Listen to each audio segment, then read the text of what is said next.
Buenos días, señores estudiantes, ¿cómo están? Buen día, doctora. Buen día. Buenos días, doctora. Bueno, todavía no están todos, pero debemos ya comenzar el debate del día de hoy, o los 3 debates que vamos a tener. No sin antes decirle cómo vamos a proceder. Yo, en el momento que ya ustedes comiencen, yo contabilizo el tiempo. Y si ustedes ya se están atrasando por cualquier circunstancia, le hago acuerdo del tiempo. Espero que eso no ocurra. De cualquier manera, pues yo estaré pendiente de eso. Yo voy a cerrar mi cámara y mi audio para ser solo espectadora y ustedes van a desarrollar todo. Bueno, decirles que lo único que me queda por saber antes del examen, pues es la fecha, cuando ustedes han decidido tener el examen. Eso es importante saberlo. No sé si alguien me puede decir si ya han tomado una decisión, Lizzy. O ustedes ya me dijeron, no recuerdo. Sí, doctora, sería el día lunes a las 9 de la mañana. No sé si le parece bien. O sea, esa es lo que yo había dicho junto a mis otros compañeros. No todos, pero no sé si alguien más diga, sí, me parece, está bien. Igual usted sabe que esto es una decisión en conjunto. Ok. Si alguien tiene alguna objeción, entonces quedamos lunes a las 9 de la mañana. ¿De acuerdo? Muy bien. Entonces, ya sin más, y si tienen alguna pregunta, por favor me indican. Bueno, decirles que yo les voy a mandar tanto a Teams como al chat del curso, les voy a mandar una carpeta con todos los documentos que yo considero que tienen que ser para el examen, para que no tengan ninguna duda.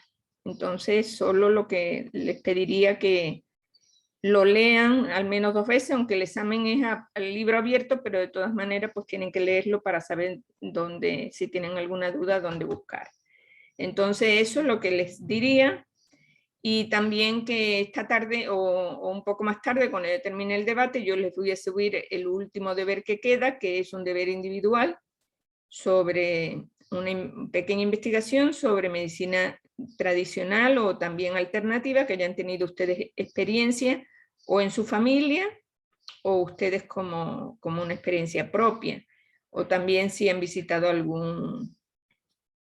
conocen alguna tienda, algún mercado que venda medicina tradicional, pues eso lo pueden constatar ahí. Es un pequeño deber individual que lo voy a dejar abierto hasta el 25, o sea, hasta el sábado después de los exámenes, para que tranquilamente ustedes puedan terminarlo.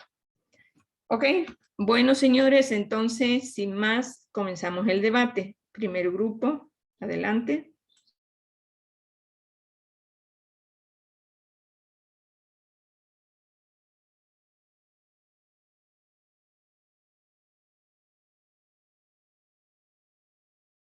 Por favor, los debatientes tienen que estar en la cámara abierta, obviamente.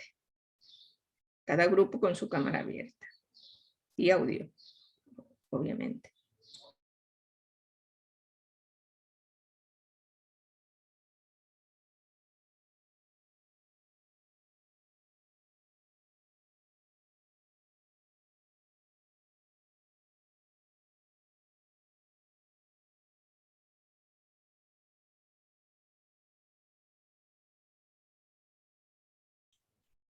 Bien, muy buenos días a todos los presentes. Me presento, soy Alison Zambrano, persona encargada de llevar a cabo el debate del día de hoy, referente al tema sobre la medicina alternativa, la homeopatía y la medicina convencional.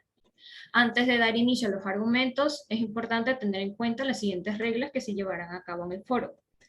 Para poder desarrollar y llevar a cabo un buen término en cuanto a las actividades del debate, es de fundamental importancia que tanto el emisor como el receptor consideren los siguientes puntos. Ser breves y concretos al hablar, no hablar en exceso para así dejar intervenir a los demás, evitando la tendencia tanto al monólogo y a la monotonía.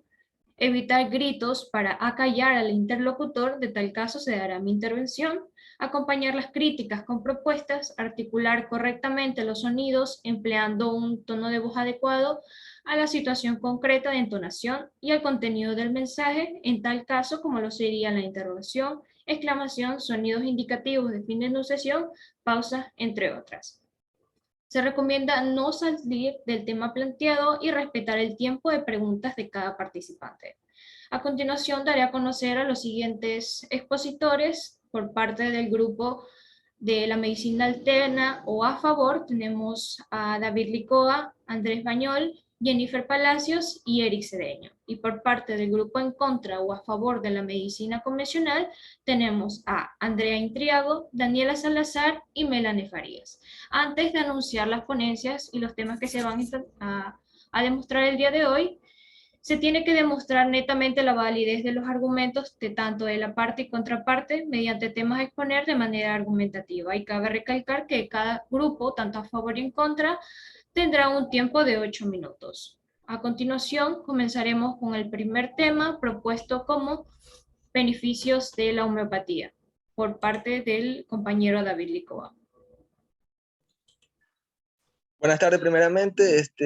Sí, claro, yo investigué acerca de lo que es, en este caso, pude yo concluir que voy a estar a favor de lo que es la homeopatía, debido a que es muy importante los beneficios que contiene la homeopatía, porque nos dice, según López González, nos va a dar a conocer varios beneficios de lo que es la homeopatía, ya que nos dice que es totalmente natural, lo que lo hace prácticamente inocua y sobre todo segura, y no va a alterar tampoco ningún proceso corporal.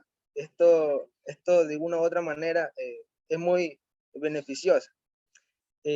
Además, también se va a basar en lo que es la individualización, es decir, que no solo depende de los síntomas generales que puede presentar, en este caso, la homeopatía, sino también de las manifestaciones de esto en lo que son los pacientes en concreto que puedan padecer algún síntoma. También va a presentar lo que un enfoque holístico, es decir, que va a involucrar no solo el cuerpo, sino también lo que es la mente y las emociones de la persona. Esto quiere decir que no solamente se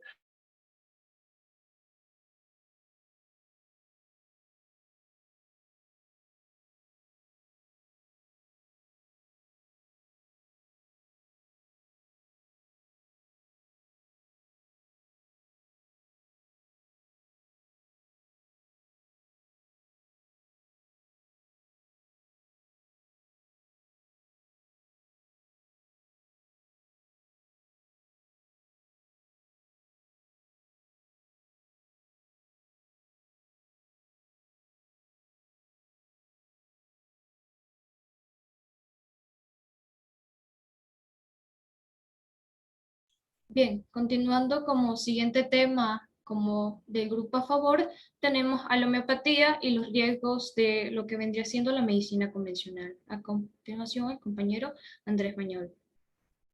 Bueno, siguiendo con lo que son la homeopatía, debemos saber que la homeopatía es muy fácil de usar, ya que se van a hacer a través de pastillas o mezclas líquidas que van a ser fácilmente solubles.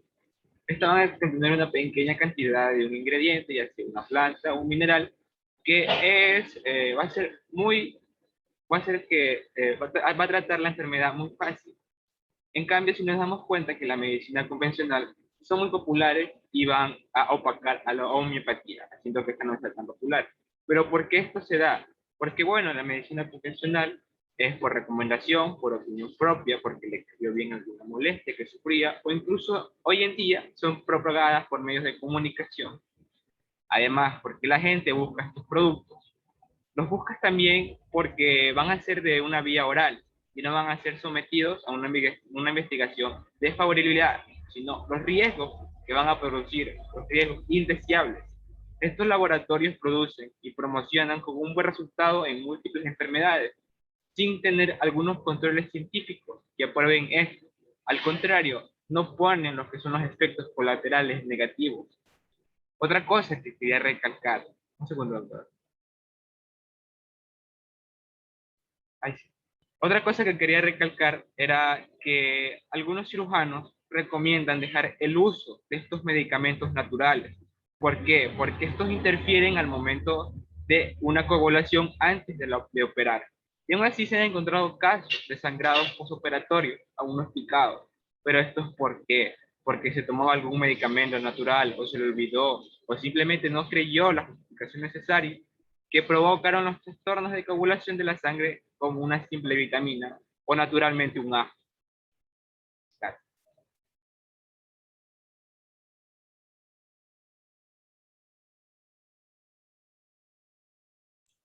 Bien, continuando con las propuestas de los temas, a continuación vamos a tener a la refutación de los temas del grupo en contra, comenzando con la falta de evidencia de los beneficios de lo que vendría siendo la medicina tradicional, la homeopatía.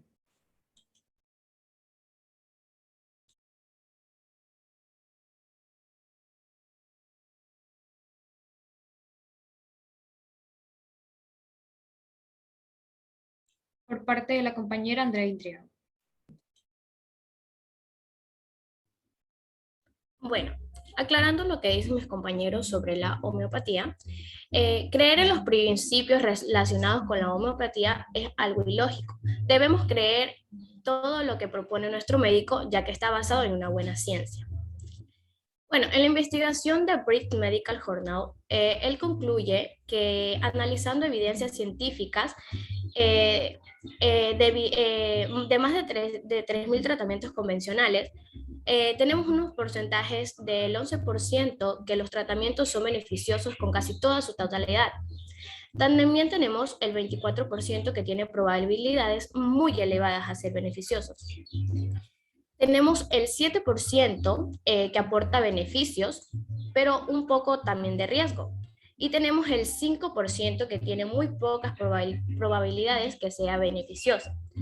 Y el 3% que es una gran probabilidad que sea algo ineficioso. ¿Qué pasa con el 50% restante? En el 50% restante no tenemos alguna evidencia de un sentido u otro.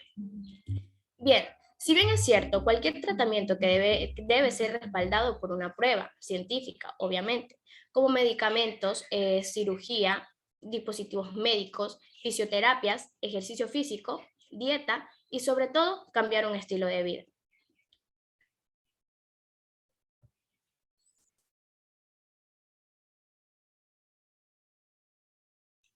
Como siguiente punto y como siguiente tema, por parte del grupo en contra, tenemos a la informalidad y riesgos de la homeopatía.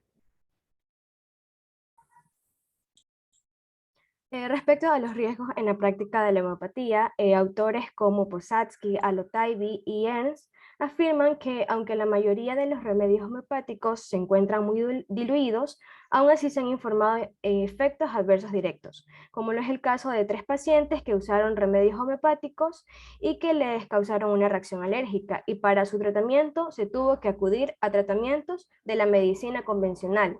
En la mayoría de estos casos, involucra lo que es las reacciones alérgicas o la ingestión de sustancias tóxicas. Las preparaciones de metales pesados que utilizan con bastante frecuencia en la homeopatía pueden ser muy tóxicas si no están bien diluidos. Además, incluyen otro tipo de venenos como el acónito, el queroseno o el talio, que esos también pueden provocar graves problemas de salud, incluso en diluciones suficientemente bajas, como ya lo había mencionado. Además, otro de los riesgos de la práctica de la homeopatía es usar esta práctica como un reemplazo de los tratamientos convencionales. La preferencia de la homeopatía sobre la medicina convencional cuando se trata de enfermedades o afecciones graves puede poner en peligro la vida del paciente causando daños graves. El tratamiento de enfermedades como la linfadenitis estreptocócica cervical, leucemia linfática aguda, neumonía bacteriana y dermatitis atópica, tratado con remedios homeopáticos, significa peligro, ya que simplemente la homeopatía no es eficaz para ninguna de estas afecciones.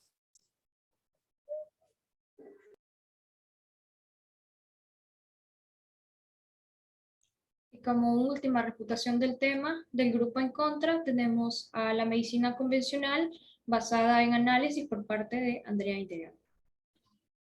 Bueno, acotando sobre la medicina convencional, se basa en conocimientos científicos del cuerpo, ya que se utiliza tratamientos que se han demostrado eficazmente científicos. Y aclarando sobre la homeopatía, cuando te sometes a un tratamiento médico o tomas un fármaco, hay una probabilidad muy elevada que no sirva para nada o directamente perjudicial.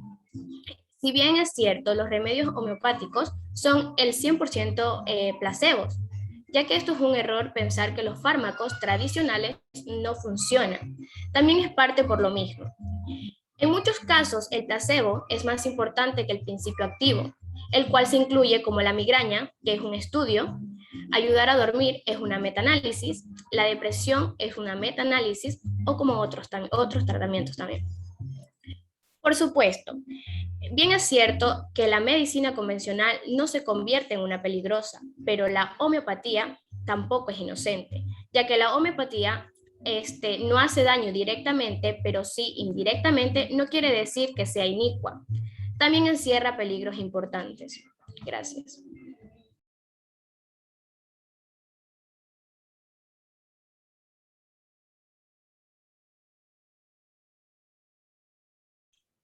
Como último tema, por parte del grupo a favor, tenemos el tema de la evidencia de uso significativo en pacientes con trastorno depresivo.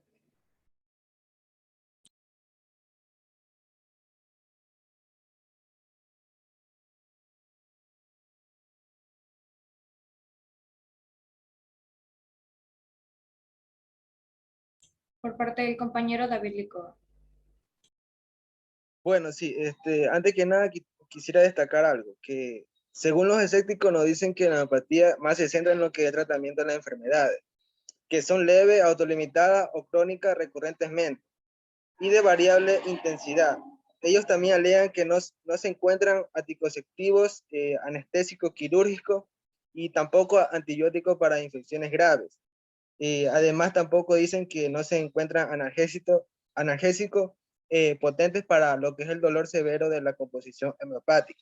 Sin embargo, existen investigaciones a doble ciego en donde la homeopatía es superior al placebo en algunos estudios de seres humanos y animales. Según Mark Henry, profesor de física y química cuántica en la Universidad de Estrasburgo, trabaja en lo que es la investigación de ultradiluciones dinamizadas, que son el medio de elaboración de los medicamentos homeopáticos, con lo que se buscaba que se produzca una respuesta en el organismo para que el mismo pueda reaccionar y provoque la curación.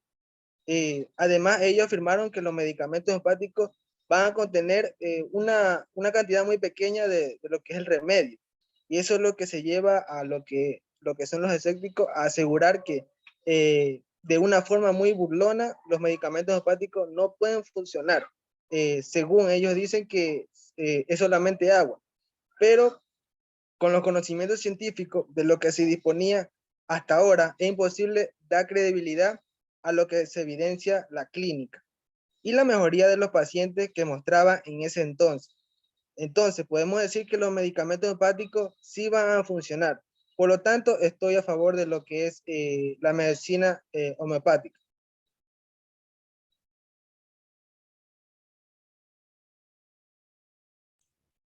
Bien, habiendo aclarado y los compañeros argumentado cada uno de sus temas, tanto a favor como en contra, procederemos a realizar la actividad de preguntas y respuestas. Comenzando por parte del grupo a favor, la compañera Jennifer Palacios. Ya, buenos días. Bueno, mi pregunta va para medicina convencional. Científicamente, ¿cómo me podrías aprobar si la medicina convencional trata el 100% de la enfermedad? Bueno, respondiendo a esta pregunta a favor de la medicina convencional, podemos iniciar con que la medicina convencional ha erradicado algunas enfermedades. Se ha logrado también establecer el tratamiento de otras que antes eran consideradas incurables y no podemos decir que todas las enfermedades son 100% curadas o tienen 100% una cura, ya que tenemos enfermedades crónicas como es el cáncer o el VIH, en lo cual los tratamientos van a ayudar para controlar sus padecimientos crónicos y poder así mejorar la calidad de vida o así extenderlo. Basándonos en lo que nos dice un artículo de la revista científica médica, en la medicina convencional los ingredientes que se utilizan farmacológicamente activos se contienen en los medicamentos, se encuentran concentraciones medibles y comprobables y su elaboración involucra un proceso de manufactura y utilización para contribuir de forma final un producto que logre ser estable. Para esto se van a utilizar datos científicos que derivan de ensayos clínicos controlados, estudios de investigación secundarios, investigaciones de vigilancia farmacológica, metaanálisis, entre otros. Entonces, un buen tratamiento médico se va a impregnar por el conocimiento profundo de los problemas de la salud del paciente y tratamientos que se encuentran disponibles. Una metodología racional para la prescripción adecuada de este tratamiento y sobre todo se va a basar en evidencia científica.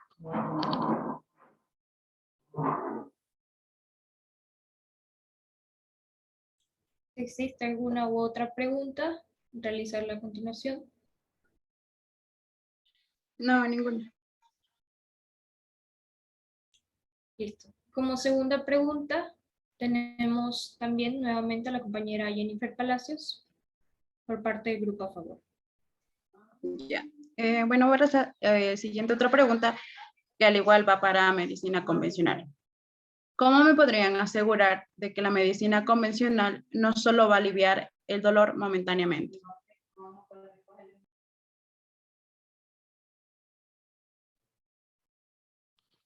Respondiendo también a esta pregunta, todo esto va a depender también de la enfermedad y de la predisposición del paciente, puesto que el médico va a recetar el tratamiento que le convenga, va a brindar la información al paciente con instrucciones y restricciones, pero hay que tener en cuenta que el paciente es el que puede cumplir con el tratamiento y al final él es el quien toma la decisión de seguir o no seguir con este. Asimismo, se va a evolucionar al paciente para determinar si la enfermedad se curó o se controló. Si se curó, se debe concluir con el tratamiento, pero por otro lado, si el paciente tiene una enfermedad crónica y el tratamiento da resultados positivos, se va a continuar con el tratamiento. Caso contrario, se va a reconsiderar el esquema terapéutico o un nuevo medicamento. El problema en sí está en que un paciente ante una enfermedad grave que se encuentre preocupado o irritado al ver que no mejora rápido con el tratamiento que se le indica, lo abandone y así acude a algún terapeuta alternativo. Luego, en ausencia de la mejoría o tras una recaída, vuelve a su médico habitual, pero el abandono del tratamiento va a suponer una pérdida de tiempo que resulta ser un notable riesgo y así no va a ver los resultados que se le indicaron por no seguir el tratamiento.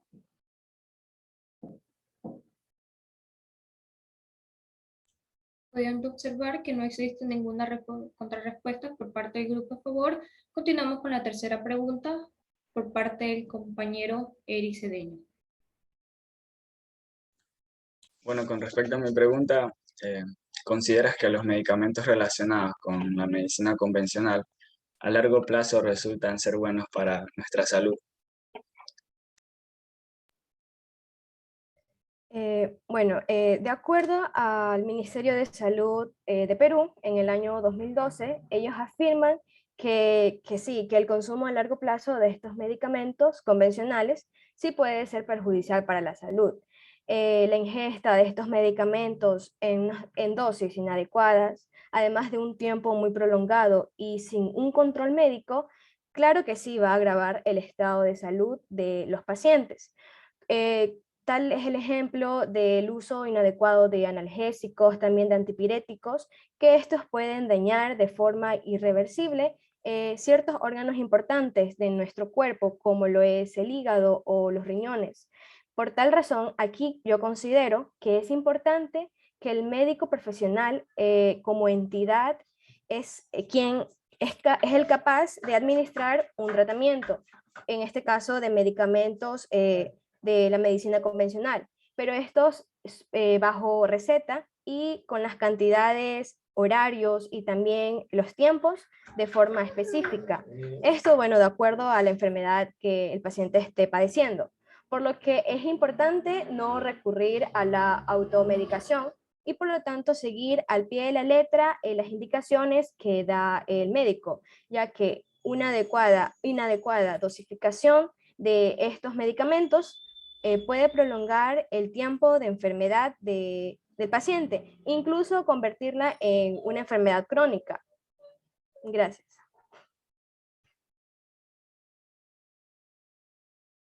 Ya que no existe una contrarrespuesta por parte del grupo a favor, continuamos con las preguntas del grupo en contra, que se elaborará aparte del grupo a favor.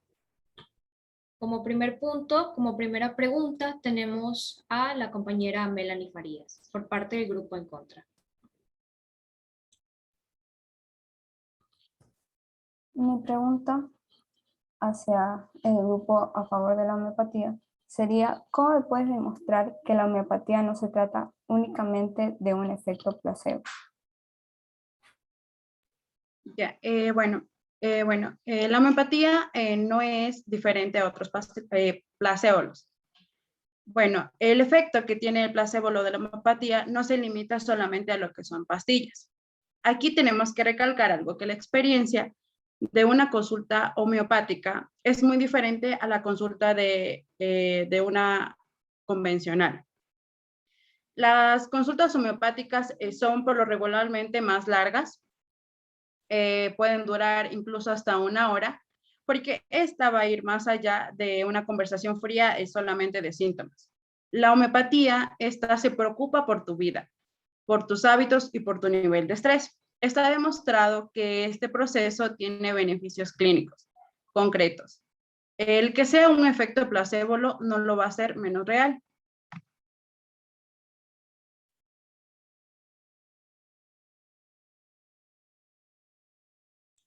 Ya que por parte no existe ninguna contrarrespuesta, pasamos a la segunda pregunta sin antes acatar que, como se mencionó desde un principio, se va a intentar demostrar la validez de las afirmaciones o argumentos por parte y se intentará mostrar los errores de la contraparte a través de la pregunta. Como segunda pregunta tenemos a la compañera Daniela Salazar. Mi pregunta es, ¿considera que la práctica de la homeopatía puede reemplazar totalmente a las prácticas y los tratamientos utilizados en la medicina convencional? Bueno, acatando su pregunta, realmente se puede decir que sí, la homeopatía, la medicina convencional puede llegar a reemplazar a la homeopatía. Pero ¿a qué costo la medicina convencional la vaya a reemplazar? La va a reemplazar es por la siguiente: van a ser más usadas porque es como más económicamente y más barato, porque ciertas personas no tienen cómo pagar un médico en general, y mucho menos la homeopatía. Bueno, estas soluciones, ya dije que para que son riesgos, dan efectos secundarios que actúan sobre los órganos, que dicen suprimir los síntomas o incluso borrarlos, pero o incluso al contrario pueden profundizar lo que es la enfermedad. ¿Alguna contrarrespuesta? Sí, bueno, bajo mi punto de vista y de algunos médicos, consideramos que estos productos homeopáticos no tienen como tal un efecto terapéutico, sino más bien un efecto placebo, como lo mencionaba la compañera, en ciertas enfermedades. Bueno, estos productos, como lo mencionaste, se encuentran tan diluidos que es indistinguible del diluente y por tanto es como imposible que exista un efecto farmacológico, por lo que se mencionó, por la mínima cantidad que posee este producto homeopático. Además de que se estaría violando lo que es los fundamentos de la ciencia, también la farmacología, en esto incluyendo lo que es la ley de acción de la masa.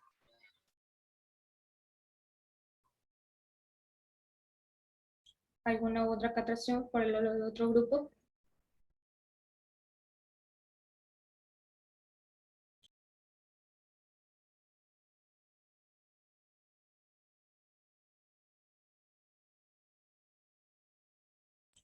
Ya que no existe otra contrarrespuesta, pasaremos a la última pregunta de esta actividad, como por parte de la compañera Melanie Farías.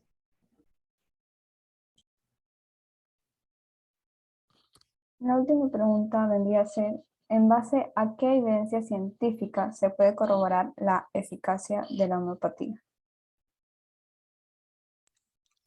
Bueno, en base a la evidencia científica que colocó mi compañero David en su ponencia, dice que la homeopatía se centra en el tratamiento tanto de enfermedades leves o enfermedades de mayor intensidad, donde ya científicamente aprueban que la homeopatía es superior al placebo y está confirmado en algunos estudios ya realizados en seres humanos y también en animales.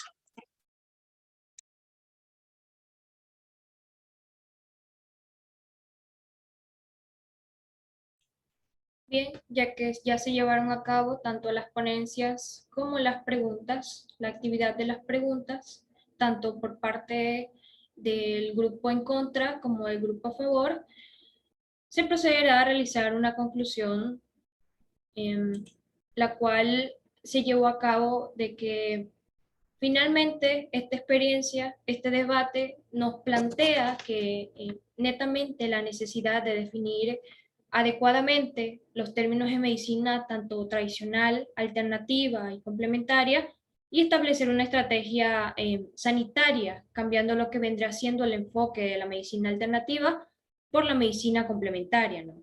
La cual debe estimarse como la vía que se orienta en la perspectiva de una herencia terapéutica intercultural, como lo hemos o como los expositores lo han acatado hasta ahora, pues porque tiende a ser entendida como dos saberes, tanto la convencional, que es la del médico, y la medicina tradicional del paciente, ¿no? Estas confluyen para netamente realizar la solución de los problemas de salud de la población. Y bueno, en todo caso, como hemos acatado y escuchado hasta ahora, el método empleado tanto para la validación de la eficacia terapéutica como para la medicina natural y también como la de la medicina convencional, hay que aceptar que no es universalmente aceptado. Es un cambio en un método de franco proceso de evolución y de negación dialéctica. Entonces existen propuestas concretas por ambos grupos, tanto a favor y en contra, para desarrollar tanto métodos alternativos y perfeccionar, en este caso, lo que vendría siendo las propuestas de evidencias que se realizaron en este debate. Bueno, eso sería todo en referencia a lo que es la medicina alternativa por parte de la homeopatía y la medicina convencional del día de hoy. Muchas gracias. Bueno, de acuerdo. Muchísimas gracias al grupo 1. Yo los comentarios los haré al final cuando ya todos los hayan expuesto. Vamos al grupo 2.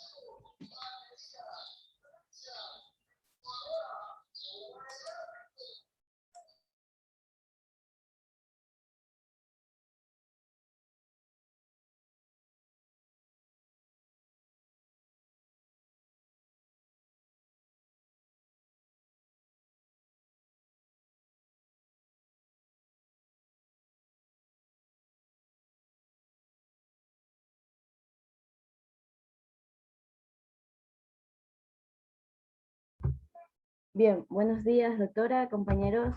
Bueno, nosotros somos el grupo número 2, que va a escuchar el debate de lo que es la medicina alternativa y la medicina holopática, ¿sí? Pero vamos a hablar sobre la terapia Reiki, sobre los beneficios, sobre las ventajas, desventajas, y los que van a debatir a favor son Bravo Melanie, Zambrano Brian y Solís Angie. ¿Sí? Y los que están en contra de la medicina y de esta terapia Reiki, y obviamente están a favor de lo que es la medicina convencional, es Giler Camila, Tongino Steven y Catagua Leonidas. Las preguntas que van a realizar son mis compañeros Romero Talí y Macías Wellington. Recuerden que este es un debate y se tratará de hacer de la manera más respetuosa para todos los que nos están escuchando y para nosotros que obviamente somos parte del grupo. No, no se van a extender más del tiempo acordado, que es decir, 8 minutos cada opinión, cada argumento, y el debate no va a tardar más de 35 minutos. Y sin más, pues empezamos. Empezamos con los argumentos a favor de la medicina alternativa.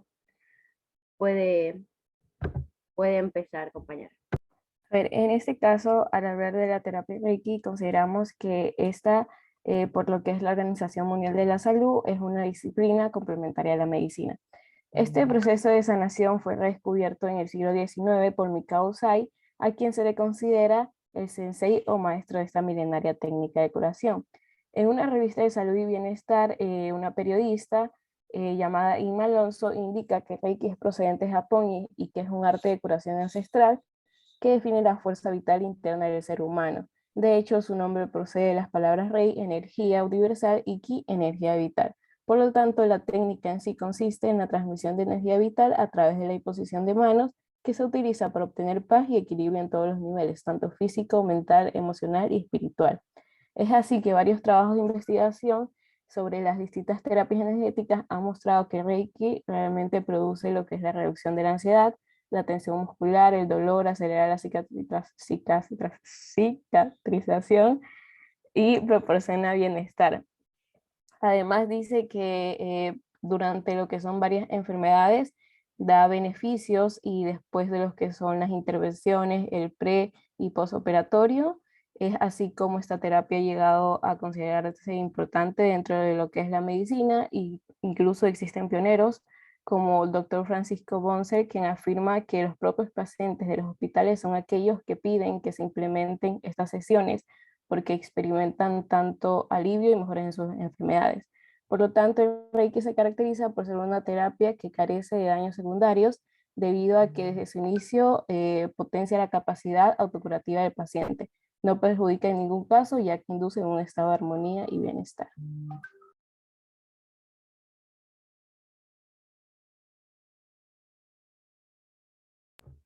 Bien, ya escuchamos los argumentos de Melanie Bravo. Para seguir complementando toda esta información y todo lo con lo que respecta a la terapia Reiki, vamos a escuchar a Josué Zambrano. Bueno, en el segundo argumento quiero dar a exponer lo que son los beneficios y por qué su uso es frecuente.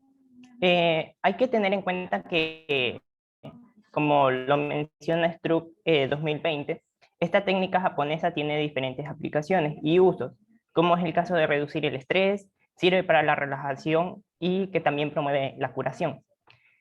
Asimismo, hay que tener en cuenta que esta terapia nos ayuda a aumentar nuestro nivel energético, proporcionando vitalidad física y anímica, ayuda a liberar emociones reprimidas, provoca un estado de relajación muy agradable, alivia el sufrimiento físico, mental, emocional y espiritual. En lo que corresponde a por qué su uso es frecuente, esto se debe a diferentes experimentos que ya se han realizado aplicando esta terapia. Yo les voy a mencionar 3 casos, 2 relacionados con lo que es el cáncer y el proceso que algunos pacientes cursan con lo que es la quimioterapia, y el otro es un resultado que se da por el personal de enfermería. En el caso de lo que viene siendo el primer caso, se lo realizó en el 2018 y se indica que esta terapia es muy significativa en los tratamientos de pacientes con cáncer, porque esto provoca una respuesta de relajación, ayuda a los pacientes que se sientan más tranquilos, favoreciendo el dolor. En lo que corresponde al segundo argumento, o al segundo experimento que se realizó en el 2011, este también dio a conocer que con la aplicación de la terapia Reiki, ayudó a personas sometidas a quimioterapia para pacientes ambulatorios. Se concluyó que esta práctica ha demostrado resultados estadísticamente significativos para aumentar la comodidad y el bienestar de los pacientes post-terapia. Y por el profesional se concluyó que después de la aplicación del Reiki, los resultados mostraron que contribuye al equilibrio de las necesidades físicas, mentales, salud emocional y espiritual del ser humano. Gracias. Muchísimas gracias, Josué. Y bueno, entonces vamos a seguir con lo que es la terapia Reiki, ya para finalizar nuestro último, vamos a escuchar el último argumento que lo ha preparado Angie Solís. Continuando con lo que es la evidencia de lo que es la terapia Reiki, en estudios de pacientes con cáncer aplicado lo que es la terapia Reiki, se puede evidenciar que es importante ya que va a estimular lo que es la respuesta de relajación y por lo tanto va a ayudar a que el paciente se vaya a sentir más tranquilo, vaya a aliviar el dolor y va a permitir que el estilo de vida sea más saludable, ayudando así a combatir lo que es la enfermedad. Además, se van a mostrar resultados significativos para lo que es una mayor comodidad y felicidad del paciente después del tratamiento. También les va a permitir despejar sus mentes de lo que es el cáncer, olvidarse de la ansiedad, del estrés relacionados con la misma enfermedad, y los pacientes describieron también una sensación corporal asociada con lo que es el movimiento de las energías, con la liberación de las emociones, los sentimientos de paz y de relajación. También va a contribuir con lo que es el equilibrio de las necesidades de la salud física, mental, emocional y espiritual de la persona, lo que va a llevar a una relajación armoniosa con el entorno en el que va a vivir. También en investigaciones relacionadas con los niños se puede decir que la terapia va a cambiar los malos hábitos, mejorar la posición en la que nos enfrentamos a los estímulos estresantes, ayuda a la armonización de la vida, mejorando lo que es la percepción de los conocimientos cotidianos, que en algunos casos serían tediosos, desagradables, sin importancia. Como herramienta educativa, el Reiki va a incluir aportes integrales a lo que es la vida humana. Por esta misma razón, se puede aplicar en cualquier forma de vida y a cada momento. De tal manera va a contribuir con lo que es la felicidad, como ya lo dije, al cambio de hábitos en su vida, crea condiciones más favorables para la recepción de sujetos, la producción de tareas y de trabajos. También permite que las relaciones sociales se desarrollen de manera más global. Es facilitador de lo que son espacios y momentos para la educación y para la sociedad feliz. Entre los riesgos que vamos a encontrar de lo que es la medicina convencional, yo les podría mencionar 6. Primero vamos a tener lo que son los efectos adversos que pueden ocasionar. También los costos elevados, ya sea de medicina o algunos tipos de terapia para la recuperación de las enfermedades, más aún si es que las personas no cuentan con un seguro médico. También la falta de tratamiento integral. También algunas veces la medicina que nos proporcionan no funciona correctamente. Los medicamentos a largo plazo van a ocasionar resistencia o daños al organismo. Y por último, que pueden llegar a ser tóxicos o causarnos algún tipo de alergia.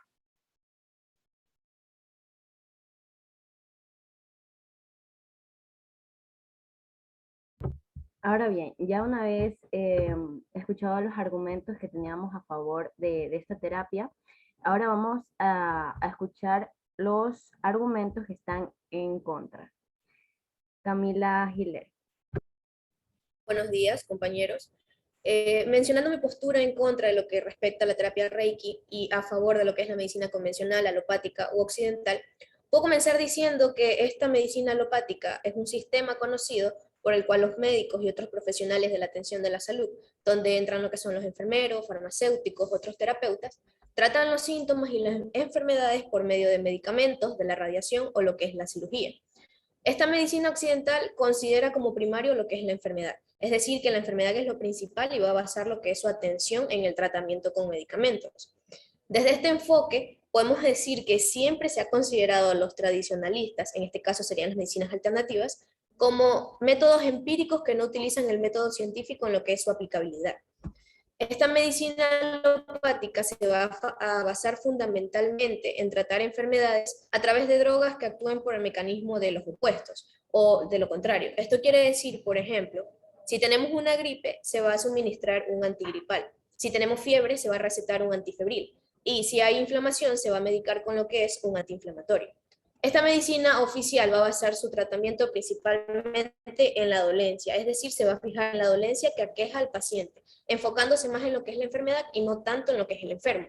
Desde este sentido, podemos considerar que es más mecanicista y regionalista. Al decir regionalista, me estoy refiriendo a que va a hacer foco en la región anatómica del conflicto. Frente a una dolencia determinada, va a plantear prescribir lo que son tratamientos consensuados para dicha patología, prescindiendo del enfoque individual que atañe al paciente en un contexto integrativo. Al decir consensuada, quiero decir que al paciente no se le va a obligar que tome cierto medicamento, sino que se le va a pedir si gusta hacerlo o si no gusta hacerlo. Perfecto. Steven Tonguino. Bueno, yo voy a hablar sobre lo que es la medicina en evidencia, denominada también como MBE. La MBE también se ha definido como el tipo de integración de la experiencia clínica individual con la mejor evidencia externa disponible al procedente, al paciente. Este acto médico se entiende también como una experiencia en relación interpersonal en los que los valores se toman en cuenta lo que son los valores, las opiniones y la experiencia del médico, junto también con las preferencias de los pacientes. Tiene un papel muy predominante en lo que debe añadirse no un elemento crucial, como es la evaluación sistemática de la evidencia científica. Como dijo el profesor David Skent, dijo que la MBD también se define como el uso consciente, explícito y juicioso de la mejor evidencia científica disponible para tomar ciertas decisiones sobre los pacientes.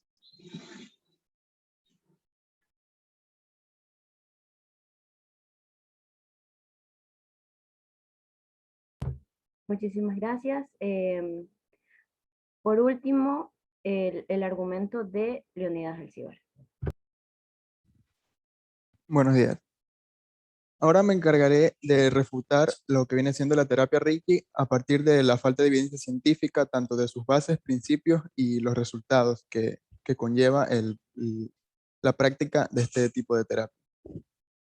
Volviendo a las bases, tenemos que el Reiki se basa en la imposición de las manos con el fin de restablecer el equilibrio del cuerpo.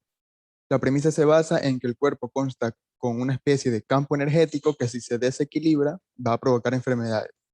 De manera que sus defensores plantean que existe mejoría en pacientes a quienes se les aplica este tipo de tratamiento, asimismo restableciendo este campo energético a través de la imposición de manos, y se respaldan con ciertos artículos que dan supuesto rigor científico a lo que ellos defienden. Entonces, se ha dado una revisión asimismo a estos artículos donde se asegura que favorece tanto la relajación, disminuye el dolor y que acelera el proceso de curación. Sin embargo, nunca son capaces de explicar o demostrar cuáles son los procesos de acción específicos que se detonan en el cuerpo humano para que empiecen a suceder estos cambios. De manera que estos aspectos a los cuales la terapia Reiki supuestamente favorece, volviendo la relajación, disminuir el dolor y favorecer el proceso de curación, son alcanzables con toda acción que produzca en nosotros una sensación de calma o bienestar, ya sea estar en un lugar tranquilo, escuchar música relajante, o por ejemplo, digamos, otras terapias asimismo tradicionales, pero que sí cumplen una función, o digamos que no tanto una imposición de manos, sino que verdaderamente hagan algo en el cuerpo como un masaje, o puede ser la acupuntura, por ejemplo. Entonces se puede concluir que estos supuestos efectos favorables no son más que placebos o sugestiones que se pueden inducir por cualquier otro medio que produzca en nosotros una sensación de bienestar. En cuanto a los principios de esta terapia, tenemos el caso de Emily Rosa, quien en 1998 publicó en el Journal of the American Medical Association un experimento en el cual demostraba que los practicantes de esta terapia no son capaces de sentir el campo energético que dicen modificar. El experimento constaba de una mámpara o de una pared de cartón o de madera que solamente contaban con 2 agujeros para dejar pasar las manos del practicante. Entonces, de manera que este cartón obstaculizaba la visión. A continuación, la niña permitía que estos practicantes pasaran sus 2 manos y ella acercaba de manera al azar una extremidad a la izquierda o a la derecha, a la mano o el brazo izquierdo o derecha del practicante. A lo cual la niña procedía a preguntar si podía sentir el supuesto campo, la supuesta energía que emanaba de ellos, o sea, a la distancia a la que normalmente se suele practicar esta terapia. Entonces los resultados fueron de un 47% de acierto, que vendría a ser el resultado que se alcanzaría con un proceso totalmente al azar. De manera que se concluye que esta supuesta energía que dicen modificar, este supuesto campo energético, la energía que tiene el cuerpo, no puede ser ni sentida ni medida, de manera que no existe evidencia alguna de su existencia.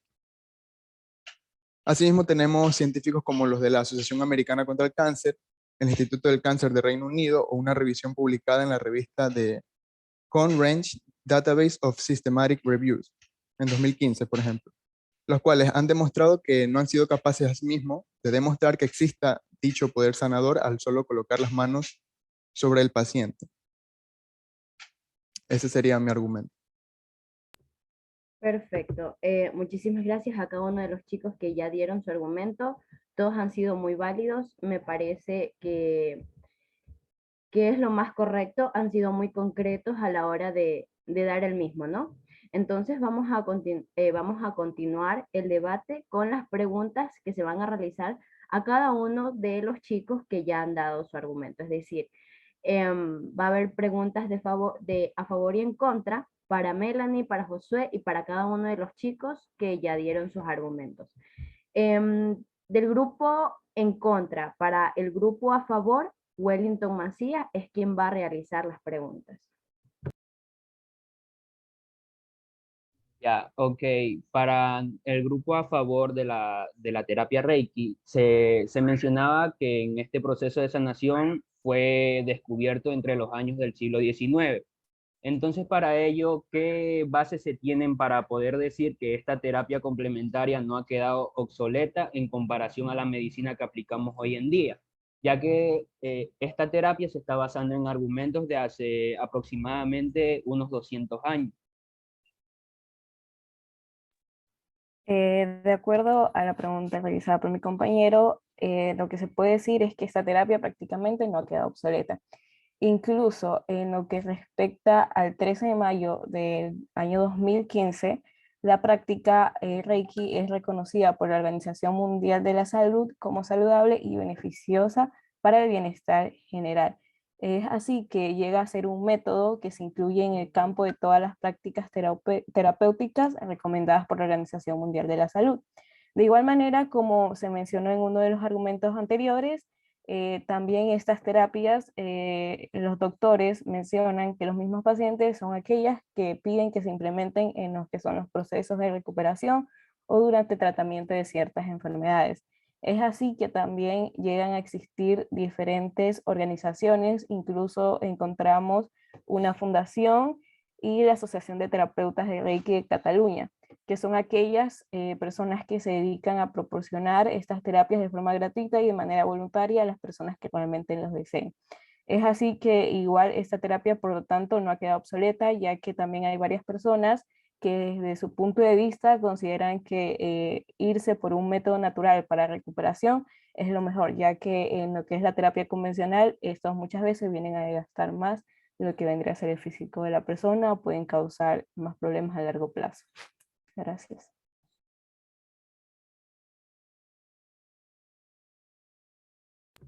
Muchísimas gracias. Siguiente pregunta.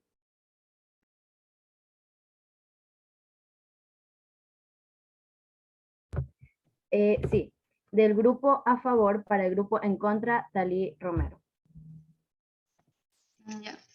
A continuación realizaré las preguntas al grupo en contra de la terapia Reiki. Mi primera pregunta es, la medicina alopática mencionaba tratar las enfermedades mediante el consumo de drogas. ¿Qué tan peligroso podría llegar a ser su consumo? Bueno, respondiendo a tu pregunta, Tali, como tenemos conocimiento, las drogas pueden llegar a volverse una adicción, así como también que tienen ciertos efectos secundarios no deseados, como por ejemplo dolores de estómago, mareos. Sin embargo, estos se van a terminar una vez que se deje el medicamento. Hay otros que pueden ser más graves, pero asimismo se dejan apenas el medicamento se deje de tomar. Hay otro tipo de efectos secundarios, como son las alergias. Sin embargo, al ser un tipo de tratamiento controlado, las personas no se van a ver afectadas con esta sustancia. Además de recordar que cuando un médico va a proveer de un medicamento, debemos seguir las instrucciones tal cual las está dando, es decir, cómo debemos tomar la dosis, cómo cómo la tenemos que prescribir y durante cuánto tiempo. Solo se debe tomar la dosis prescrita y en caso de haber tomado de más, se debe consultar a sí mismo a lo que es el médico. Consultar qué hacer cuando se olvida una dosis. En general, cuando se transcurre poco tiempo, se puede tomar antes o se puede tomar después. Y si ha pasado mucho tiempo más, lo que se hace simplemente es saltarse la toma y volver a tomar en el horario normal. Nunca se debe tomar una dosis doble. Es de esta manera, como un médico que va a ser quien va a prescribir una receta, debe decirle al paciente de qué manera lo debe hacer. Entonces, de esta manera no puede ser tan peligroso su consumo. Y de hecho no lo es del todo. Simplemente existen ciertos efectos secundarios, pero como lo dije al principio, una vez que se termine el medicamento, dejan de aparecer. Ya, ok. Una segunda pregunta para el grupo a favor de la terapia Reiki. Con las estadísticas que ha demostrado la aplicación de esta misma, ¿cree que los resultados de las mejoras en los pacientes sometidos a quimioterapia en cuanto a sus necesidades tanto de salud física como de comodidad se deba simplemente por la ejecución de esta terapia o también intervienen los métodos que usa la medicina convencional para generar este estado de alivio que estamos hablando?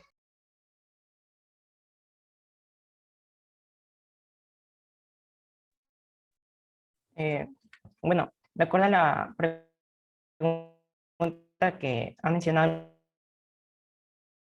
el compañero, eh,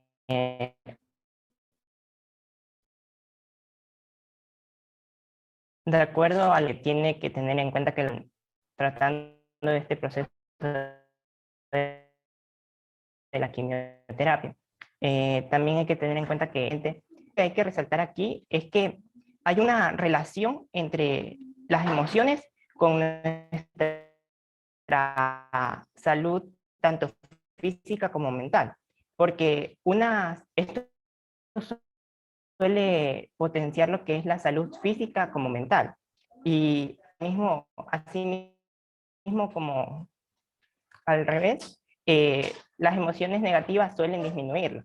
Y eso es lo que se trata de aplicar en lo que viene siendo la terapia Reiki, porque es más factible que tenga un mejor avance o un mejor tratamiento una persona que tiene una mente con una salud física y mental con emociones positivas. Y lo que viene siendo la terapia convencional, pues como es la aplicación de la quimioterapia, lo que puedo mencionar es que dentro de estos estudios lo que más se analizó fue el desarrollo que tuvo esta terapia. En ese caso habría que igual incluir unos estudios que también impliquen el desarrollo de la quimioterapia en estos pacientes.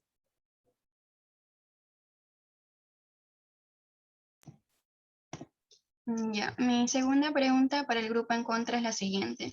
Según lo mencionado, la terapia Reiki produce el efecto placebo en las personas que se le aplica. Sin embargo, esto favorece a la relajación y ¿no creen ustedes que la relajación también es necesaria para la curación?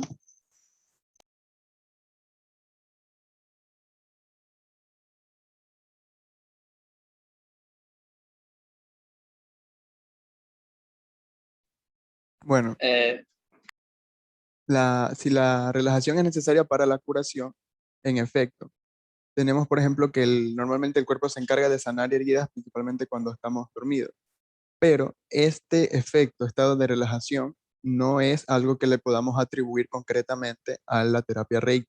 Porque como ya indiqué anteriormente, existen varios procesos que podemos realizar que asimismo nos lleven a un estado de relajación, como el estar en un lugar tranquilo, el escuchar música relajante o incluso estar rodeado de nuestros allegados.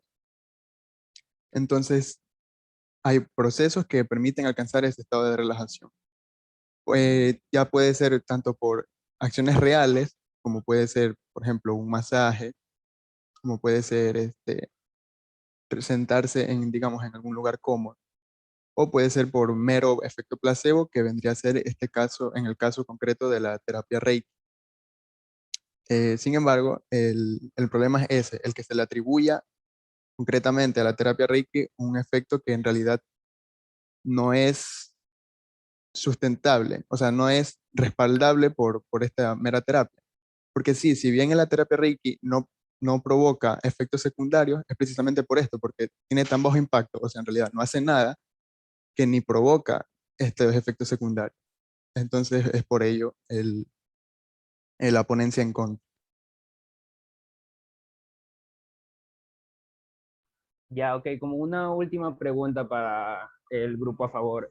Basándonos en los resultados que se han evidenciado en cuanto al uso de la terapia Reiki en pacientes con cáncer, ¿cree que frente a los métodos actuales que usa la medicina convencional para la enfermedad que hemos nombrado, esta terapia resulta más o menos favorable para el paciente que se está tratando?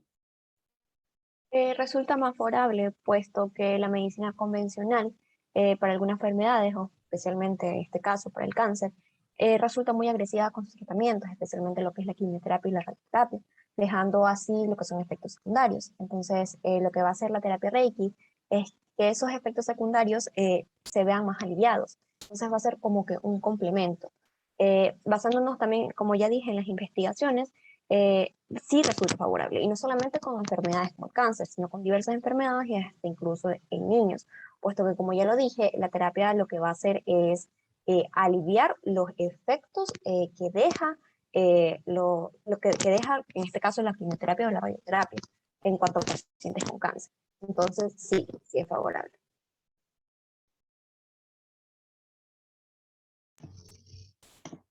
Ya, mi tercera pregunta es la siguiente. Según lo mencionado, los productos farmacéuticos poseen un gran inconveniente y los remedios naturales son una mejor alternativa. ¿Cómo podrían entonces justificar eso? Bien, yo te responderé a tu duda. Es verdad que los productos farmacéuticos poseen muchas desventajas. Sin embargo, también tenemos que tener en cuenta que los remedios naturales también lo hacen, ya que las dosis no son controladas y en ciertos casos no existe una supervisión, a diferencia que la medicina aleopática.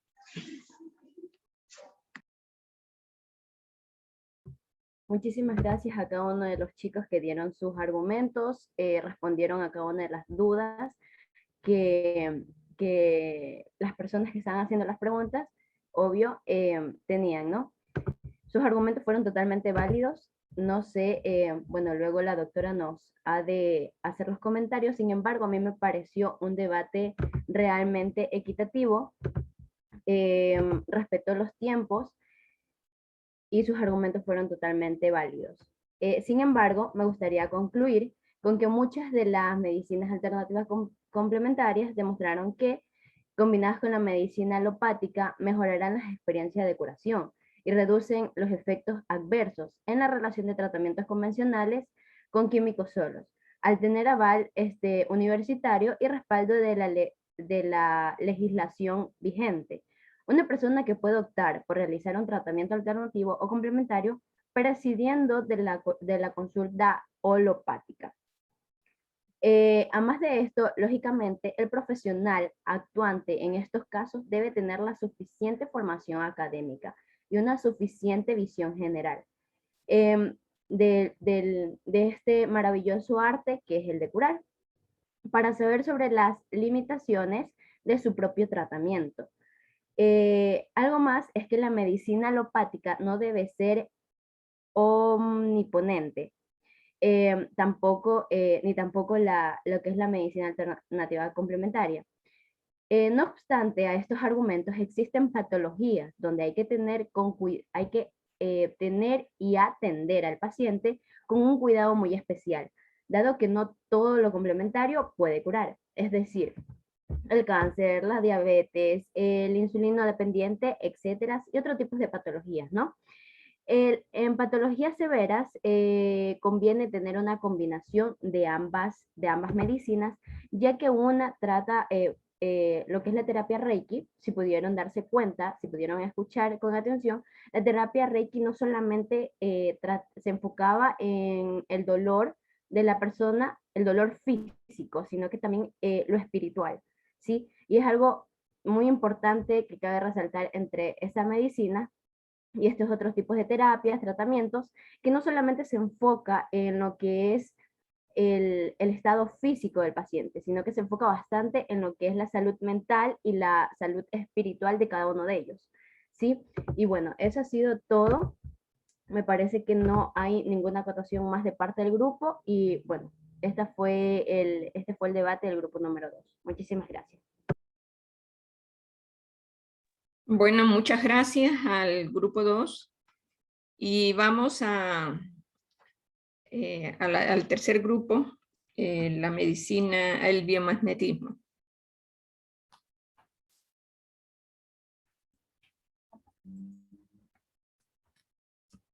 Ya,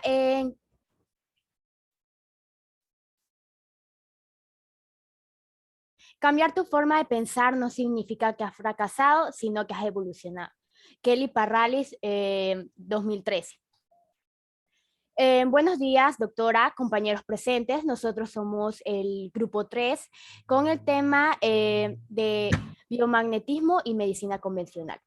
Primero voy a dar una pequeña introducción para realizar posteriormente lo que sería el comienzo del foro. Según Pérez 2015, el biomagnetismo es un sistema terapéutico en el que se van a utilizar imanes de alta potencia para eliminar bacterias, virus, hongos y parásitos que son causantes de casi todas las enfermedades. Los imanes se van a aplicar en diferentes zonas del cuerpo y como si se trata de un rastreo o un escaneo.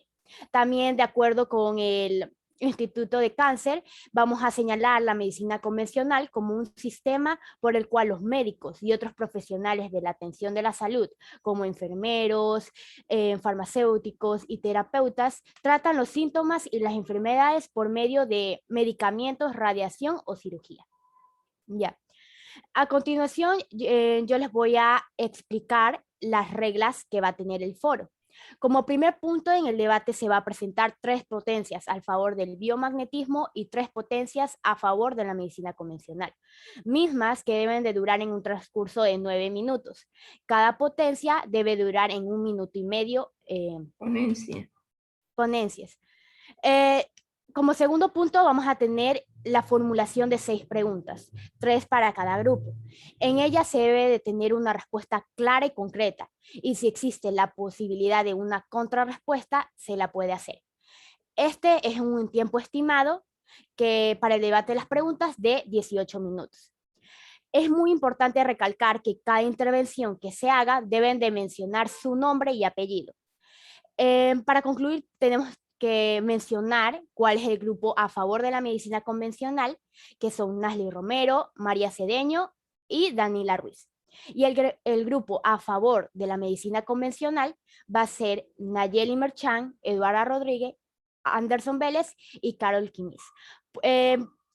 Quiero mencionarle que Carol Quimis tiene un problema personal, por lo cual no pudo asistir hoy día en el debate. Ya, para resumir, el foro debe durar alrededor de 35 minutos. Ya.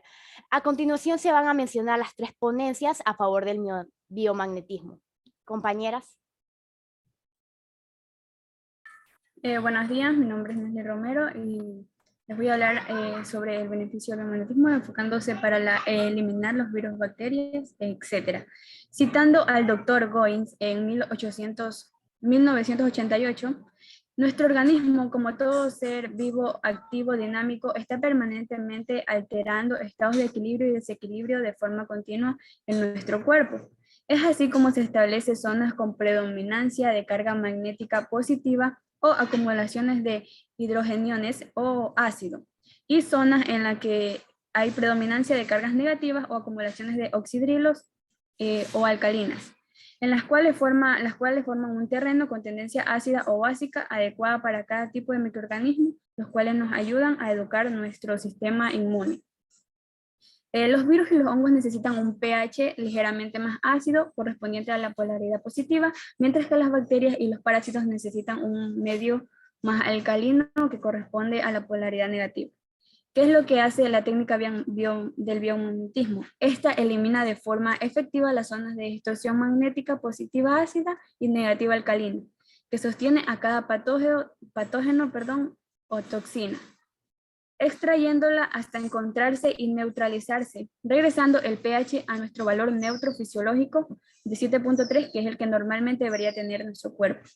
En ese momento en el que el entorno extracelular vuelve al pH neutro y fisiológico, los virus y las bacterias ya no pueden vivir en este debido a que su ambiente ha sido alterado. Entonces mueren y son desechados por nuestro sistema de limpieza y barrido del cuerpo. Gracias.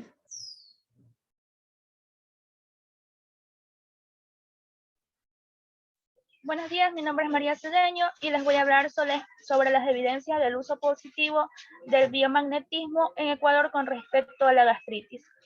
Según un artículo publicado en el periódico del Universo, menciona que aquí en Ecuador la utilización de biomagnetismo en una enfermedad como la gastritis es de sumo beneficio, ya que actúa equilibrando los niveles de acidez y alcalinidad con el objetivo de eliminar virus y bacterias. Una vez eliminados estos virus y bacterias, los síntomas desaparecen y la calidad de vida del paciente mejora. Cabe recalcar que esto se da en un periodo corto de tiempo. Bueno, según el naturópata Guayasamín, explica que es una medicina muy cómoda para el paciente, no es dolorosa ni requiere de medicamentos. El cambio y el alivio del dolor son inmediatos. Tras la terapia, el naturópata pide al paciente que durante una semana se fije en los cambios que ha obtenido. Si el dolor persiste, asista a más sesiones, aunque esto no suele suceder. La terapia cambia el entorno que favorece el desarrollo de la bacteria.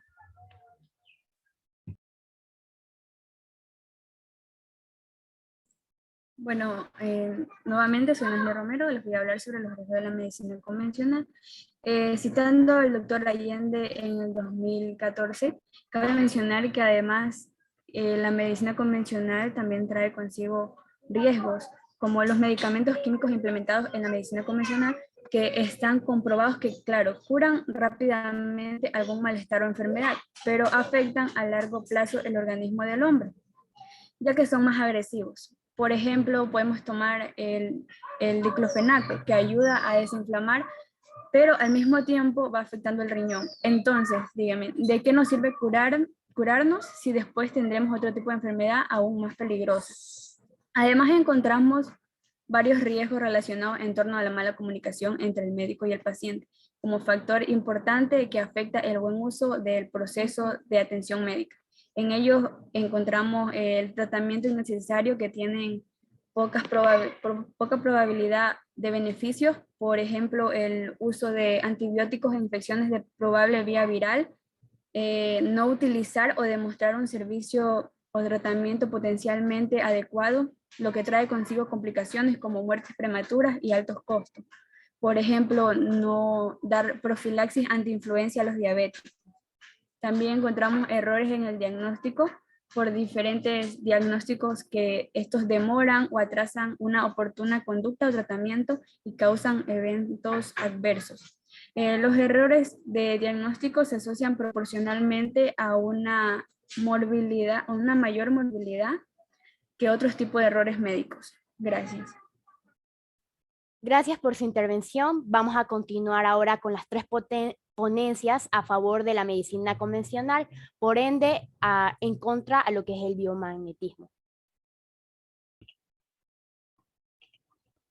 Buenos días, compañeros y doctoras. Soy Nayeli Merchan y como postura en contra de lo que es el biomagnetismo, puedo comenzar diciendo que los imanes no tienen el poder de cambiar el pH del organismo, de acuerdo a Fernando Severa, que es biólogo y vocal de APTP. Tampoco van a mejorar la circulación sanguínea, aumentando el flujo sanguíneo. Si así fuera, se esperaría que el imán que está encima de la piel o la piel que está alrededor del imán se enrojeciera y también se calentara, pero esto no sucede. Los estudios realizados para demostrar la eficacia de la terapia biomagnética no proporcionan resultados eficaces que se observen una mejora física, solo muestran un efecto placebo.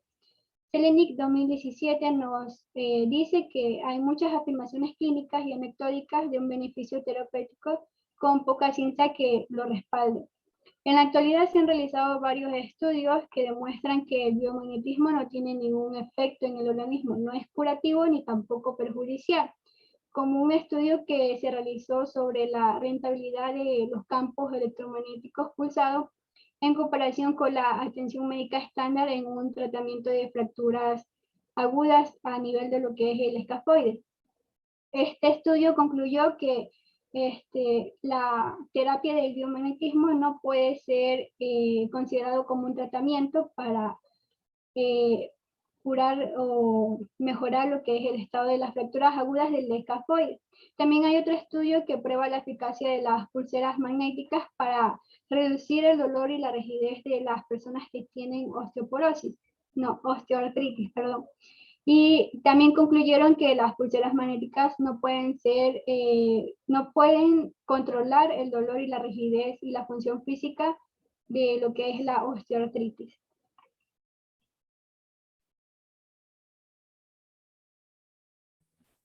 Bueno, mi nombre es Eduarda Rodríguez y voy a continuar con lo que son el argumento en contra sobre las desventajas y comparación en lo que respecta a nuestro país con respecto a la enfermedad gastritis. Primero hay que tener en cuenta que el país en su mayoría es de pocos recursos. Entonces no vamos a tener la accesibilidad al buscar tratamientos con biomagnetismo en cualquier enfermedad, en este caso la gastritis.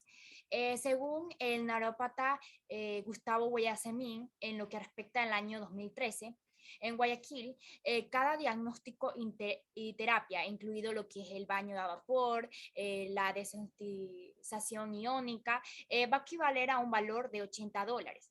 Y al profundizar más el tema, para estar en estado óptimo de la enfermedad, se necesita alrededor de 5 sesiones.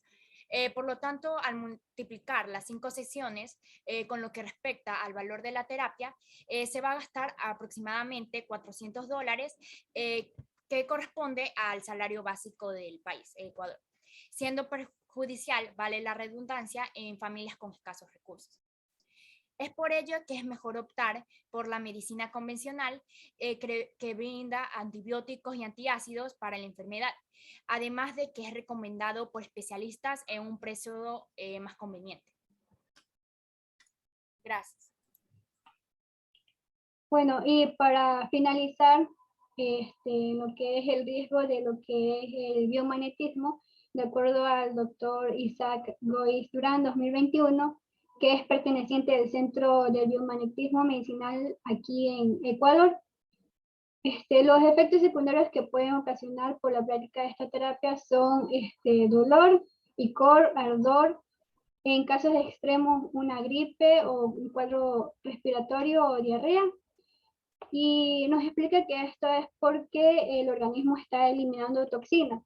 Y él siempre recomienda y advierte que puede haber cambios leves o severos, pero que serán temporales.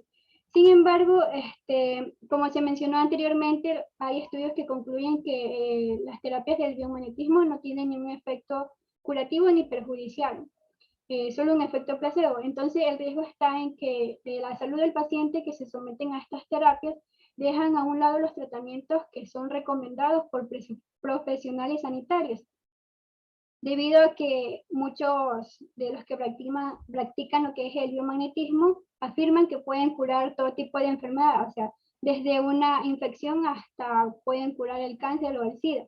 Entonces, esto hace que las personas abandonen los tratamientos como las quimioterapias y esto afecta directamente a la salud de la persona. Gracias. Muchas gracias por los argumentos descritos por los dos grupos. Vamos a proseguir con el debate de las preguntas. Recuerden que es un tiempo estimado de 18 minutos. Primero vamos a comenzar con las preguntas del grupo a favor del biomagnetismo al grupo contrario. Soy Daniela Ruiz y tengo 3 preguntas para el grupo que está a favor de la medicina convencional. Ok, la primera sería, ¿por qué estás en contra del biomagnetismo? Si este cura más de 120 enfermedades y no causa efectos colaterales, además de no requerir medicamentos. Bueno, primero que nada porque existen efectos secundarios que puede generar en lo que es el biomagnetismo. Y bueno, y entre estos son que no usar en pacientes con tratamientos de quimioterapia, los pacientes con marcapaso, estos pacientes deben evitar exponer esa zona del cuerpo a la potencia de lo que es los imanes del biomagnetismo médico, si no tiene, o si también con personas que usan desfibrilador o una bomba de insulina o cualquier otro dispositivo eléctrico. Y bueno, y también podría decir que mientras que en la aplicación de lo que es el biomagnetismo, existen varios pequeñas crisis de síntomas que presentan como la sudoración, cansancio, dolor muscular, aumento de la producción de orina, aumento de la temperatura corporal, dolor articular, mareos, somnolencia, diarrea, debilidad, dolor de cabeza y falta de apetito.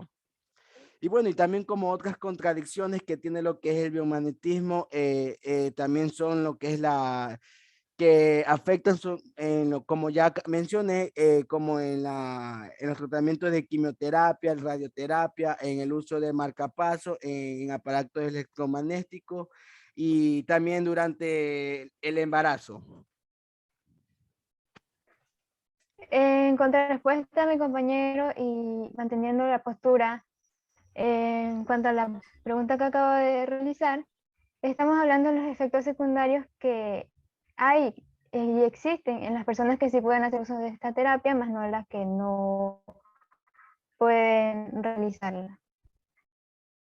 Muchas gracias. Esa fue la primera pregunta. A continuación, la segunda pregunta. Ok, la segunda pregunta sería, ¿el tratamiento del biomagnetismo tiene efectos positivos desde la primera sesión y es compatible con demás terapias tradicionales? Entonces, ¿por qué esta no sería recomendable? Como ya lo mencioné, primero que nada, los tratamientos que tiene lo que es el biomagnetismo, como dijo Eduarda, mi compañera Eduarda, son muy caros. O sea, cada sesión está de $80 y prácticamente son 5 sesiones y equivalen como a $500. Y bueno, y también bueno, una de las respuestas o argumentos que estoy en contra sobre lo que es el biomagnetismo. Y también puedo mencionar que el biomagnetismo no se recomienda para tratar a los que son, como ya lo dije, las mujeres en los primeros meses de embarazo. De igual forma no está indicado para personas con cáncer que se encuentran sometidos a lo que es la quimioterapia, también ya mencionado, y que altera lo que es el magnético del cuerpo y no será posible lo que es realizar un diagnóstico efectivo ni rastrear lo que es la enfermedad. Bueno, en relación a lo que respondió mi compañero, puedo contrarresponder mencionando que únicamente el biomagnetismo no no es de la manera tan costosa como la han mencionado, debido a que también en los centros de salud pública, referente a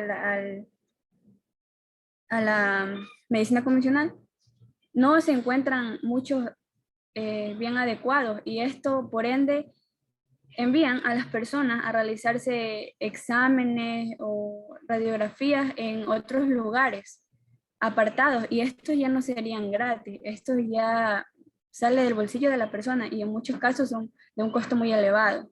Además, tomando en cuenta los riesgos mencionados o los efectos, también en la medicina convencional se presentan estos y en casos de manera más grave.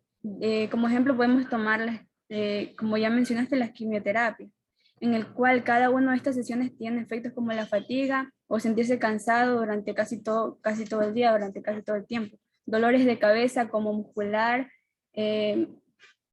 dolores de cabeza, dolores musculares, dolores por daños nerviosos, como ardor, entumecimiento o dolores punzantes generalmente en los dedos de las manos y los dedos de los pies. Y cabe recalcar que en este último dolor por daño nervioso se presenta en cada dosis de quimioterapia. Gracias. A continuación vamos a dar a la última pregunta del grupo a favor, a los que están en contra, por favor. Ok, considerando que el biomagnetismo se puede aplicar en todas las personas con las patologías que ya están determinadas, ¿Por qué no sería bueno si los medicamentos convencionales no son aptos para todos, debido a que algunas personas pueden poseer alergias a ciertos medicamentos? Yo soy Eduarda Rodríguez y les voy a responder esta pregunta. En cierto punto tienes razón. El ser humano es susceptible a poseer alergias cuando su sistema inmune va a reaccionar a una sustancia extraña, identificándola ya sea como un virus o como una bacteria. Pero hay que tener en cuenta un punto muy fundamental, y es que en la actualidad existe un sinnúmero de medicamentos que pueden ser sustituidos y van a ejercer la misma función. En este caso, no provocando lo que son los efectos secundarios. Poniendo ejemplo, la alergia de la penicilina, no existe un fármaco alternativo general, pero los doctores ya conocen o van a optar por realizar diferentes alternativas efectivas mediante lo que es el uso de otros antibióticos, como el grupo de antibióticos de los macrolidos o asimismo el grupo de las quinoladas. Gracias.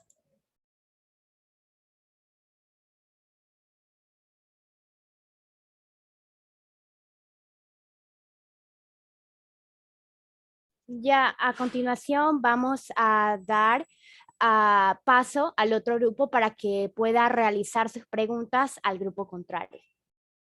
Yo, Anderson Vélez, estoy en contra de lo que es el biomagnetismo y tengo aproximadamente preguntas. Si el biomagnetismo acaba con todo tipo de virus y bacterias, ¿por qué no acaba con el COVID-19? Bueno, respondiendo a esto, soy María Cedeño y no puedo afirmar que el biomagnetismo elimina el virus, debido a que es un virus relativamente reciente y no existen muchos estudios sobre esto.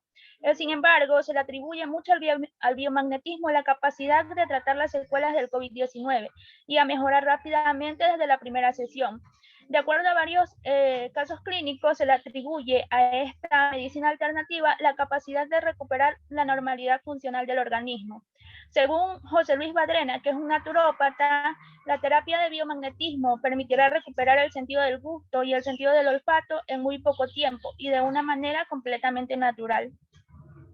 Poniendo como ejemplo una paciente que fue diagnosticada con COVID-19 a través de una prueba PCR y no presentaba mejoría tras 2 meses de haber contraído este virus, acudió a un centro de terapias naturales. Y según los homeópatas de este centro, misma noche de aplicación de la técnica, la paciente comenzó a reconocer los de nuevo, calificando de 6 sobre 10 la mejora del sentido del gusto, siendo 0 antes del tratamiento, en tan solo 5 días y en una única sesión.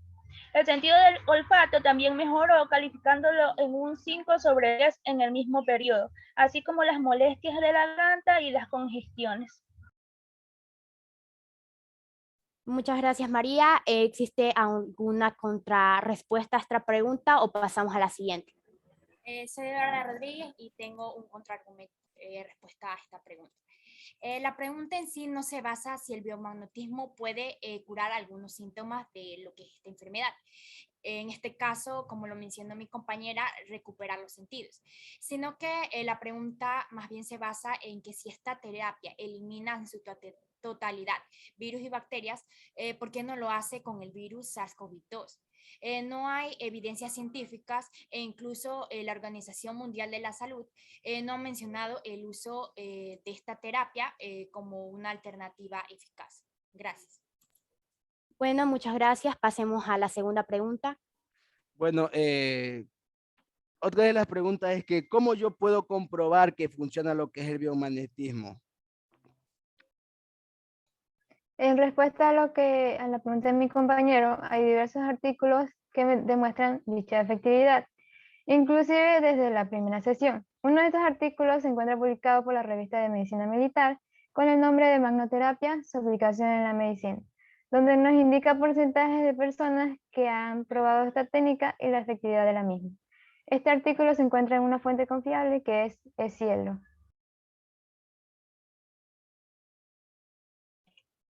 Yo tengo una contrarrespuesta para lo que menciona mi compañera Daniela, y es que el artículo fue publicado en lo que es el 2001, entonces Ya en la actualidad hay diferentes estudios que demuestran que las terapias de biomagnetismo no tienen ningún efecto beneficioso en lo que es el organismo, como es el estudio que mencioné anteriormente sobre la eficacia de las pulseras magnéticas para reducir el dolor y la rigidez en personas que tienen osteoartritis, que fue publicada en 2015.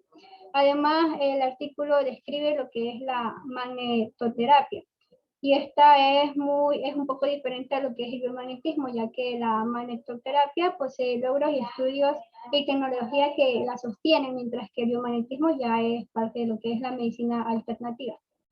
Gracias.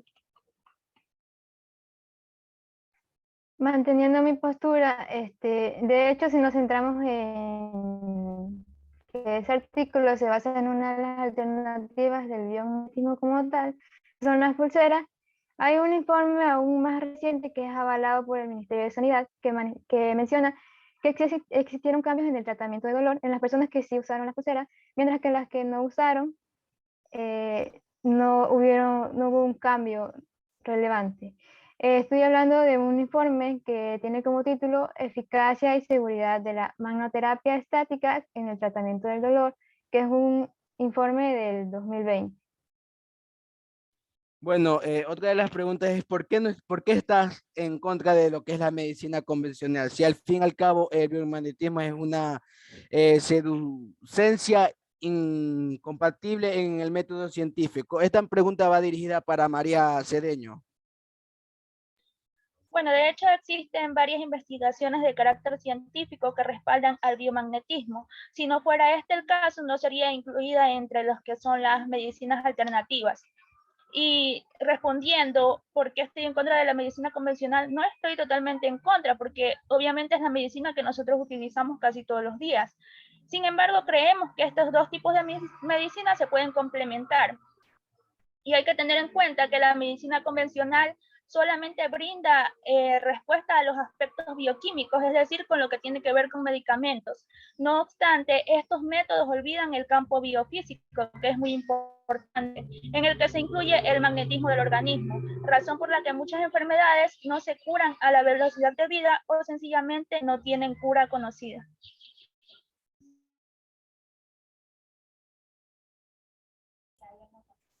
¿Hay alguna contrarrespuesta a esta respuesta o no?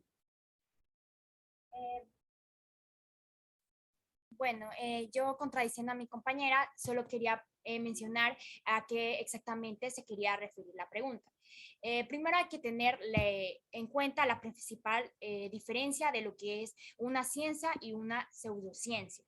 Y es que esta última, el biomagnetismo, al ser una pseudociencia, no va a utilizar lo que es el método científico en sus investigaciones. Es decir, que lo que es sus hallazgos no van a seguir el camino de toda una hipótesis científica, que tiene que ser o tiene que recorrer para ser calificada como una medicina verdadera. Gracias. Muchas gracias, damos por finalizado la ronda de preguntas. Le quiero agradecer a todos por estar atentos a estas y podemos concluir que lo importante de este foro de carácter científico e investigativo fue demostrar los diferentes argumentos que trajeron cada uno de ustedes, los estudiantes, al defender su tema. Los que se encontraban a favor del biomagnetismo y los que se encontraban a favor de la medicina convencional. Cabe recalcar que este debate se creó con el fin de poder ampliar nuestros conocimientos en los diferentes ámbitos educativos. Sin embargo, podemos concluir que el biomagnetismo y la medicina convencional son prácticas utilizadas y saber que las dos tienen aspectos positivos, pero de igual manera se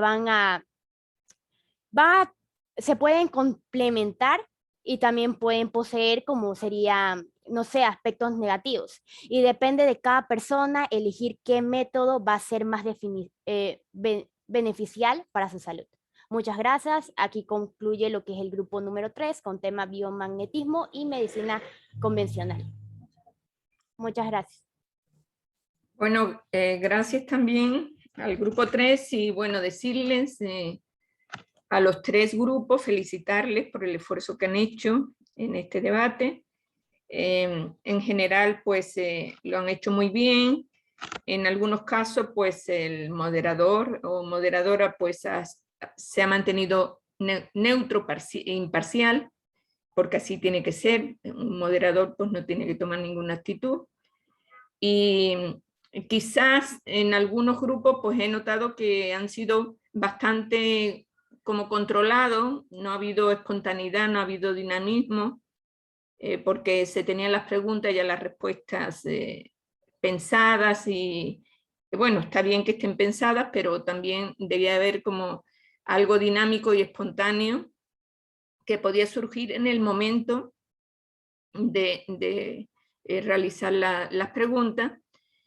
Y bueno, quizá esto se deba porque es un debate que prácticamente, pues, un tema que ustedes recién están conociendo y que a lo mejor no es tan interesante y no pueden tomar así una posición tan apasionada, porque un debate es defender un argumento de manera, diríamos, apasionada, ¿no? De manera bien argumentada, pero también apasionada.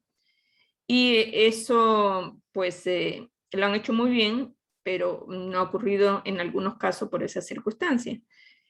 Bueno, les digo que en el segundo semestre, pues en el segundo parcial tendremos otro debate que tendrá que ver con temas ya que son, que les puedan, diríamos, atenir directamente, les pueden ser un poquito más directos, como puede ser la violencia de género, el machismo, el aborto, el matrimonio igualitario, que son temas más interesantes, que podrían ya generar un debate, pero ya con esa característica que les he dicho, o sea, más apasionado en el sentido de que defender las posiciones de una manera más firme, ¿no? Bueno, de cualquier manera, esto lo hemos tomado como un ejercicio. Ustedes tienen como médicos que defender posiciones y también que tener esa chispa rápida en un momento dado para o sea, poner a funcionar sus neuronas y hacer preguntas, organizar respuestas. O sea, no todo tiene que estar revisado por la tecnología, por internet, no. O sea, tiene que haber espontaneidad en ese sentido. Entonces, creo que ha sido un excelente ejercicio que tenemos que mejorar, y porque esto les va a servir a ustedes para su futuro también. O sea, el poder pensar rápidamente y el poder tomar posición de alguna postura en cualquier medio, pues es muy importante.